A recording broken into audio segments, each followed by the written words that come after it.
Good morning. I'm presenting on behalf of Medicine 4.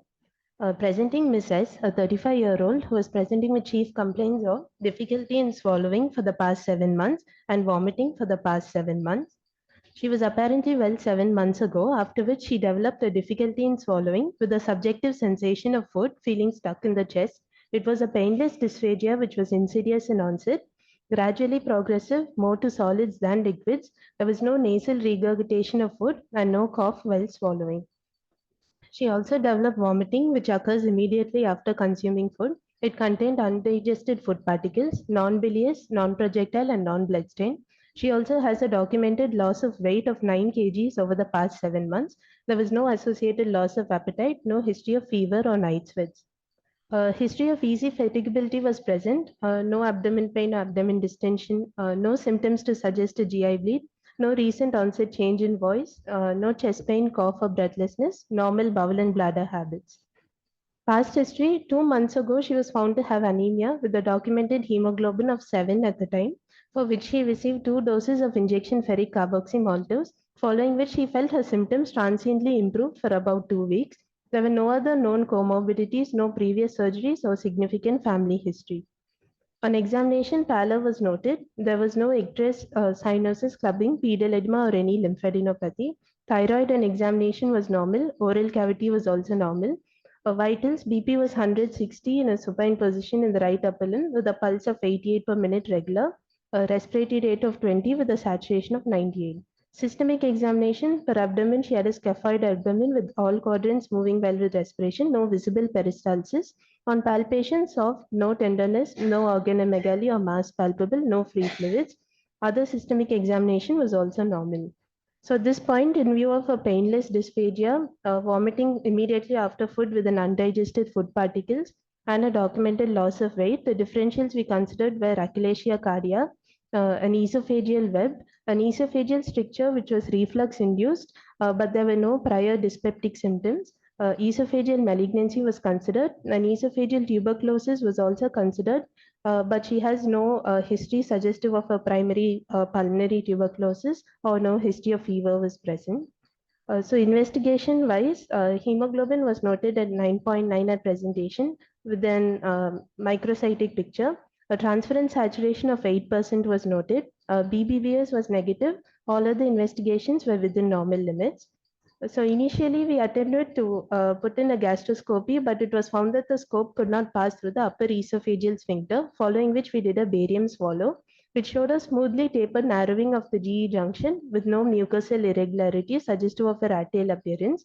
There was intermittent opening of the lower esophageal sphincter with small spurts of barium, which is known as Hurst phenomenon, which were classical features of an achalasia cardia with esophageal dilatation.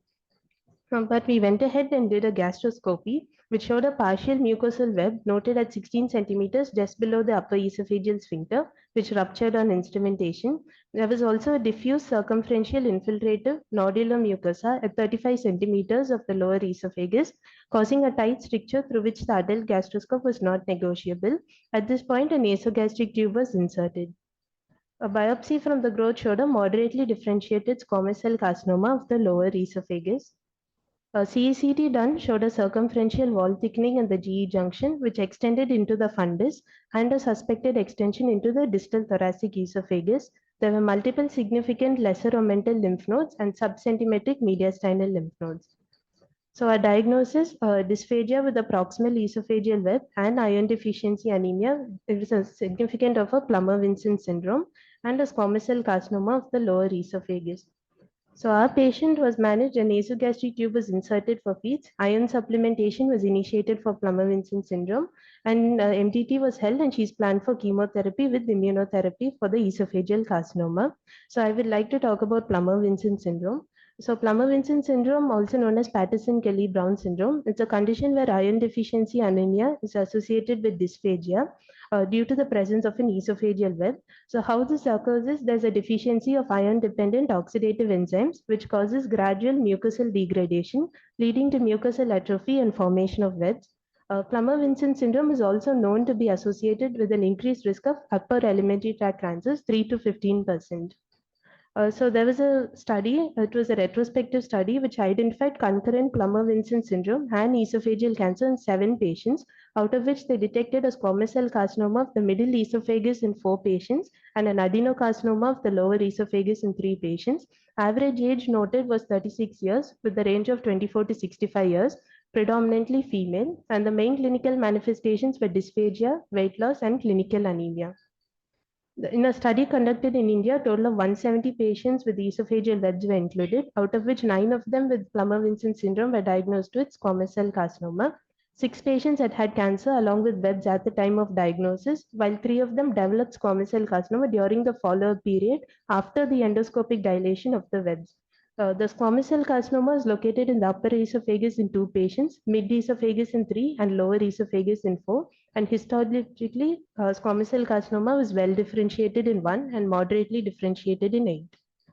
So the management wise for Plummer-Vinson syndrome, dysphagia in many patients resolve with just iron supplementation. However, if the dysphagia is caused by a more advanced disease, it's likely to respond to medical management alone and is managed with endoscopic dilation. Usually patients with Plummer-Vinson syndrome, they have an excellent outcome, with most of the symptomatic patients requiring only one therapeutic dilatation for complete relief of symptoms in conjunction with an iron replacement therapy. For the squamous cell carcinoma of an esophagus, briefly you can have chemotherapy, 5-fluorouracil with cisplatin or carboplatin with paclitaxel, which is a cross-regimen variant, and you can monitor for treatment response via repeat imaging or endoscopy. Or you can undergo a neoadjuvant chemoradiotherapy followed by surgery, which is again a part of the cross regimen, where carboplatin and paclitaxel is combined with 41.4 gray radiation, and surgery is performed 4 to 8 weeks after chemoradiotherapy. So conclusion, it's important to consider the differential diagnosis of Plummer-Vinson syndrome in patients with dysphagia and iron deficiency anemia. Early endoscopic evaluation, treatment of iron deficiency, and periodic follow-up should play a key role in the management of patients with Plummer-Vinson syndrome, along with the understanding that it's a risk factor for carcinoma of the esophagus.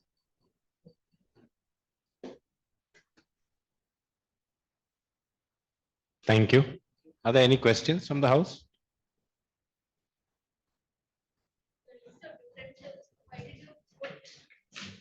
Can you go to your list of differential diagnosis? Why did you choose this order? Your patient had a dysphagia to solids more than liquids, right?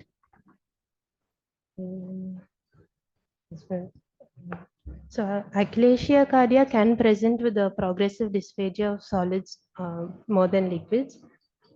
Ideally, next should have been the esophageal malignancy, because the esophageal web would present with an intermittent dysphagia more to solids rather than liquids.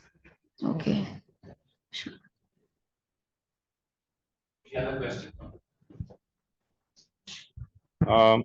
Why did this lady have iron deficiency?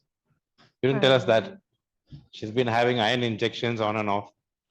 Is her diet poor in iron? Did she have menorrhagia? Did she have melena? Did she have some other thing? No, sir, low socioeconomic status. So Low SES doesn't mean all poor people have iron deficiency. No.